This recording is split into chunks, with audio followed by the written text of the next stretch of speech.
Welcome to another episode of Season of Tears, the podcast that uncovers stories, one of the darkest chapters of Sri Lankan history.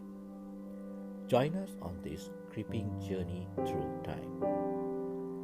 We'll be shining a light on forgotten tales of resilience and hope from those who lived through the riots of July 1983. Let's listen to the next story in the Season of Tears. Joining us today on the Season of Tears is senior journalist Arjuna Ranavana. Welcome, Arjuna. Thank you for being here. So, Thank you, let's go Shami. back in Thank you for time. inviting me. Thank you. It's a pleasure. Let's go back in time. Can we go back to that week in July? Yes. Being a journalist in Sri Lanka during these times has been traumatic for most of us. I think all of us. We, for the first time in our lives, we faced this kind of trauma of violence on the streets, people being assaulted and killed and all that. And then we, as journalists, have had to live through this horrible process for decades. Now, maybe we are inured to this, but the period of July 1983 was an awakening that for us, that the people whom we thought were a peaceful folk had erupted into what seemed like ununderstandable kind of violence. Violence against their neighbors, violence against their friends, their schoolmates. It was horrific, and it was, for me, it was psychologically a great blow to take. I had grown up in a neighborhood which was very mixed, with all kinds of people who spoke different languages, their faith and all that. And here they were attacking each other, and that was really horrific in every way, because all the standards, the norms that we had grown up with were being broken in front of our eyes. And it descended into something that was so barbaric that I thought it was not even possible. And I have close relatives, I love very much, who are Tamil, and they were under threat. And we sought at first as almost like a self-defense to protect our nearest and dearest. And there it was. But then, as a reporter working for the Sri Lanka Rupavahini Corporation, which was new, it had just created in 1982, and for it to face this challenge, it was almost strange, it's almost surreal. Like, we would go around Colombo with a camera crew, and we would see these mobs looting stuff from factories. So I remember starkly this picture of a huge horde of people who broke into the St. Anthony's TV manufacturing unit, and they were carrying off TVs. They looked like ants carrying grains of sugar. Where was this factory, if I were to interrupt you? Yeah, this factory was, I think, somewhere in Kotahena. That it was a huge factory, and it was a pride of Sri Lanka that we were making our own TVs and our own radios and stuff like that. And there was these people just carrying these TVs off, and nothing was being done to stop it. You know, either the police were instructed not to intervene, or they were lackadaisical, or they just ignored the issue. But this was a time when, neighbors were perplexed, because people whom they had lived for generations, and the Tamils, the Colombo Tamils in particular, had been living there for generations. They had no connection to Jaffna or the That's right. The Tamil armed uprising, which was at its pretty infantile stage, at that time. So if we were to go back to the 25th of July, that was the Monday, were you at work when the news broke, or did you hear sort of rumblings of what was going on in Jaffna and the initial attacks in Tinnavelly?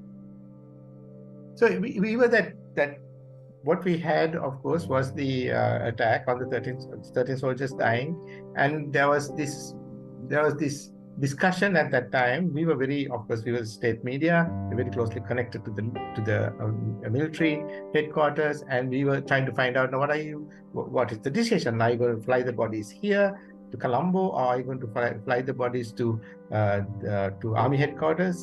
And then not army headquarters in Colombo, but army headquarters in Panagoda, and then distribute the bodies as they would normally do to the villages, And then there was this decision. I never knew why they took that decision, but a decision to centralize the process, to bring the bodies to Colombo and have this one big funeral at the Borala cemetery, because they thought they could control the emotions or whatever at that time. Right. But actually, I don't know whether that was a good decision or bad decision. But there were people who joined the funeral group who were not necessarily mourners or members of the families. Now, I'm not saying this, I'm not being facetious about this, but I don't want. But military families are somewhat resigned to the fact that their sons or daughters would die in this horrendous exercise, right? So they came to mourn. There were the families mourning, but then there was this other mob that collected around it. And once this process began, then they were unleashed on various neighborhoods and so on and so forth. The following day, we were spending very long hours at work. And then, there was a curfew, and then cars would... So initially, the disturbances sort of started from Kanatta in Borala, that's the general cemetery, and it sort of moved in that area and out from there. Yes. I think, I don't think it was... I think that is the description that I heard myself. But to my knowledge and to the best of what we had traced later on, there were groups already stationed in places in Bambalapitiya and Kalpeti and all those areas where there were predominance of Tamil residents who have been living there for generations. You see, and their houses were attacked. And the TV station in particular, the Rupavahini in particular, sent vehicles out to places where they knew their Tamil staff were living, and they were evacuated. They were evacuated and brought back to the Rupavahini station, which was a secure place. Right. We knew we were doing that, but of course that was a tiny percentage of the people who were being attacked. But there was intelligence, there was information that we received that they were also being attacked, not randomly, but by organized groups. So we realized that on the following morning, I remember coming back home around maybe 5:30 in the morning, and then at about 7 o'clock going out to the house, and then there was the guy standing in the bus stop there who was shouting about about the Tamils and this and that, and we should kill them and all that. And then I was curious also, who is this guy? Why did he turn up there? And someone who was not in the neighborhood, never seen before, right? Uh-huh. And there it was. It was not spontaneous, in my opinion, from what I saw. Sorry, I'm a cynical old journalist. It was not spontaneous. It was organized, and they took the opportunity that these bodies were all in one place and all the grieving relatives were in one place, and therefore it was like a catalyst. So the man at the bus stop was sort of egging the others on, sort of trying to incite something. He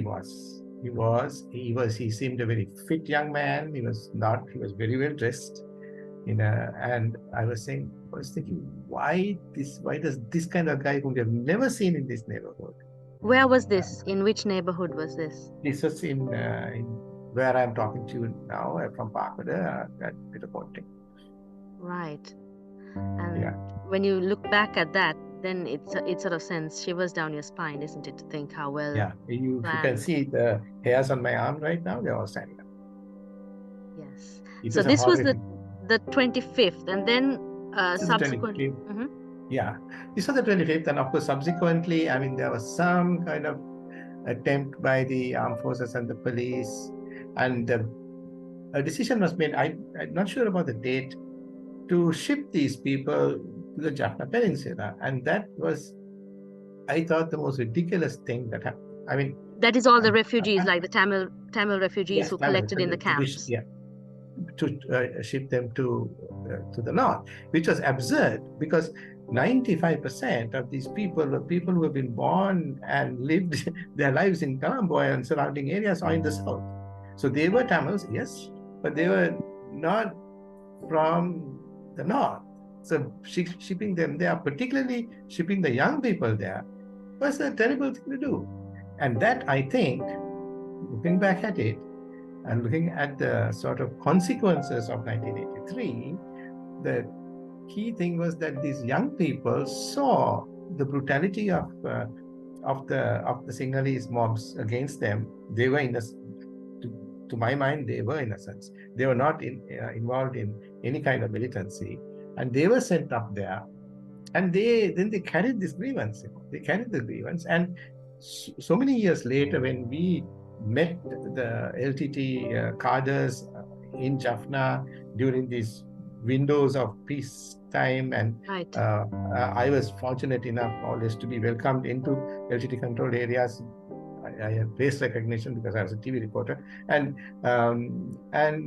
I met them. I met guys, the young men who had gone from St. Thomas's and Royal and schools like that, where there was perfect ethnic harmony in those schools, but they were now militant leaders in the north, So 83 was a catalyst, was this very important event where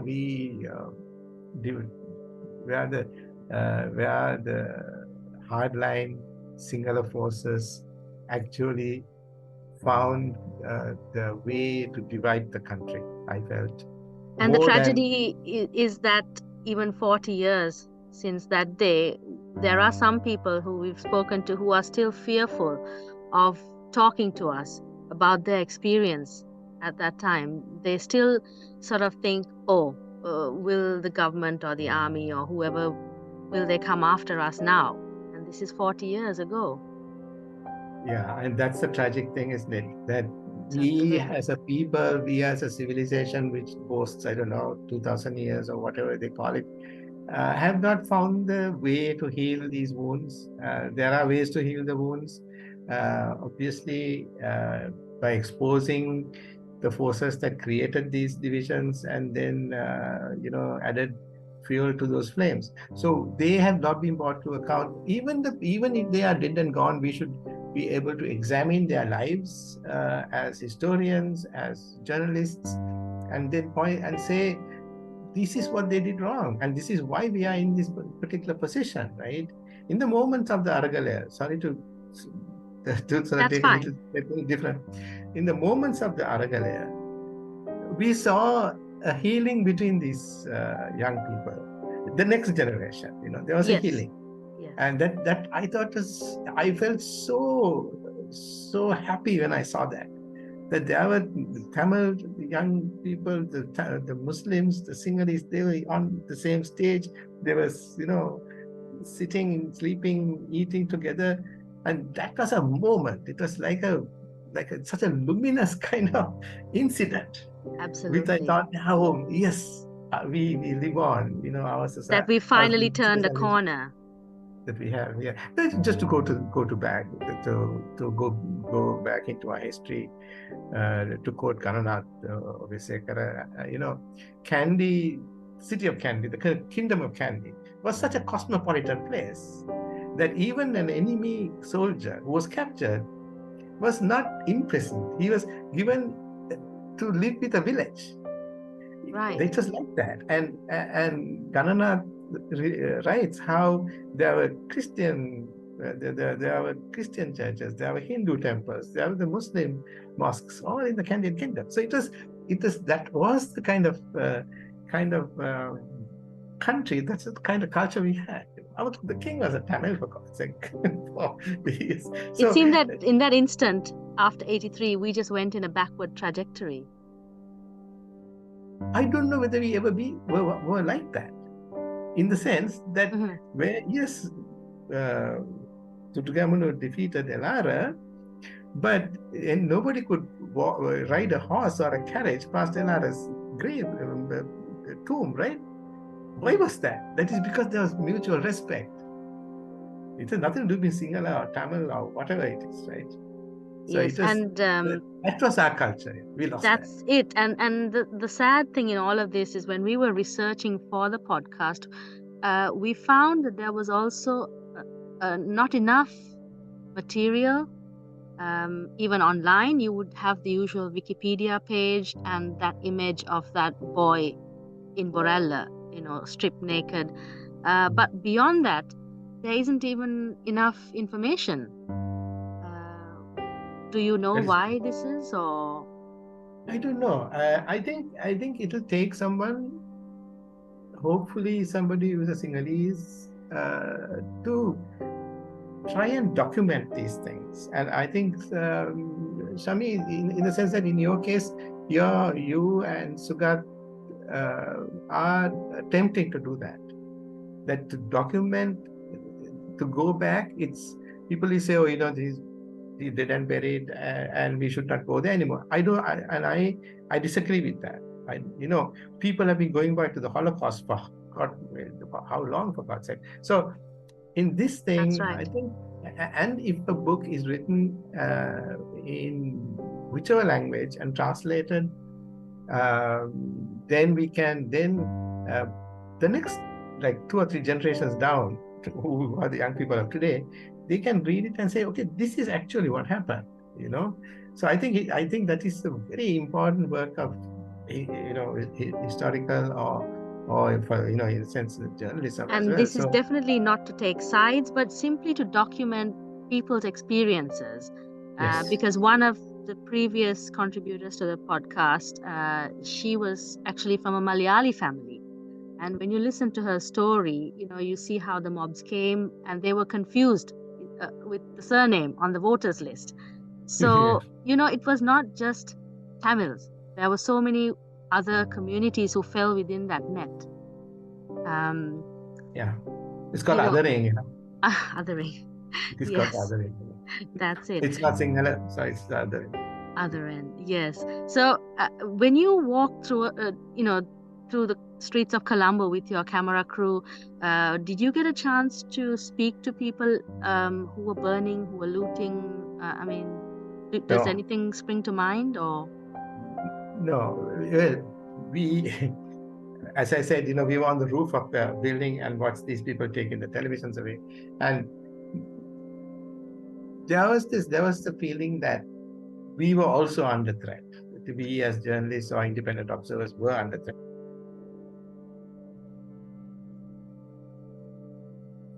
Okay. So going back to that, what were your impressions during that time? So there are two. Okay. So you were saying that you felt that you were sort of under threat, that you couldn't come that close to the mobs. Yes. So okay. So there are in situations like there are two. The personality has to be split. So there was me, the journalist, who has to go and record all this stuff. Maybe we'll never broadcast it at that time, but we hopefully have it in a record, as an archival record, which we can go back and look at it. We knew it was a terrible thing that is happening, that this is going to be eventually a division of the country because of these mobs. And for us, to me, it seemed to be very senseless as they were doing. There didn't seem to be any kind of a constructive idea or a constructive process by attacking a very well-established and productive community very much part of the mosaic of Sri Lanka. On the other hand, I also had Tamil relatives, I had Tamil friends, whom I had grown up with. And always at the back of my mind, I was thinking, what's going to happen? I have to protect them because here I have a so-called singular identity, a singular genealogy, and I can come, and I was a intelligent personality. I knew I could go into a place and say, don't do this to people, and then people would perhaps listen to me. So I know that some of my colleagues, actually, some of my television colleagues, some of the people who are very famous on TV, they went into places like Vallavatta and put Tamil colleagues into vans and cars and drove them themselves so that they would be had face recognition. I can tell you the name of one of them, but he's very famous and I don't have his permission, so I can't say it. But I know that one person was very famous in Sri Lanka. He took this risk and he did it. He took rescued many families in the Vallavatta area. But so it is, if you analyze it from the journalist point of view, journalists are recorders of the moment, but also always have to have an eye on the future and on the past. So in the future, we just prayed that we would be able to someday screen these horrible, senseless acts that were taking place, people against their neighbors kind of thing. And then, then there was, I think the bulk of them, 70-80% of the people who were involved were looters. They were just looters. They were just the mob, but they were not controlled. So the police failed completely at that time. There was no question about it. The armed forces and the police failed. There was a first-person account written by an army officer who was in school with me, and how these 13 soldiers were killed, and then their bodies were moved down to Colombo, and then he was in Jaffna. He was redeployed. He was been deployed somewhere else, and he was driving in a jeep to Colombo the day after the 13 soldiers were killed. And then his name is Sham Vidrupala, and he said and he recognized this doctor who had treated his family, and he put him in his car and he drove him to Colombo. And Colombo, all hell had broken loose, and how it had happened. So thank you. You were a witness to that terrible time, and the only thing we can say is never again. And by sharing your experiences and listening to others, we hope that someday we will all come to a point where we've healed from this and that we can move on. Thank you so much for your time, Arjuna. It's been a pleasure. Thank you for the opportunity.